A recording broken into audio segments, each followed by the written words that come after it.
কথামৃতে আজকে একটি কথা ঠাকুর রামকৃষ্ণের কথামৃত থেকে আপনাদের শোনাব। ঠাকুর রামকৃষ্ণ তখন ঘরে নেই, ভক্তরা ঘরে বসে আছে। ভক্তরা নিজেদের মধ্যে আলোচনা করছে যে জ্ঞান বড় না ভক্তি বড়।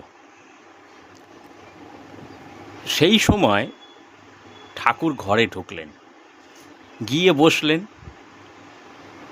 বসে ঠাকুরকে জিজ্ঞেস করছেন, ঠাকুর জ্ঞান বড় না ভক্তি বড়? ঠাকুর একটা সুন্দর কথা বললেন যে অজ্ঞানতা থেকে, কারণ মানুষ অজ্ঞান, খালি আমার আমার আমি এই অহংকারে মানুষ জ্বলছে। তাই জ্ঞান দিয়ে অজ্ঞানকে দূর করা যায়। আবার অজ্ঞান এবং জ্ঞান দুটোকেই দূর করে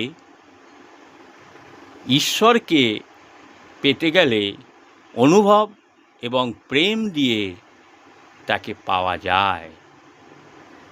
এই কথাটা এত সুন্দর বললেন। ভালো লাগলে বেশি বেশি শুনবেন, চ্যানেলটাকে সাবস্ক্রাইব করে দেবেন। নমস্কার।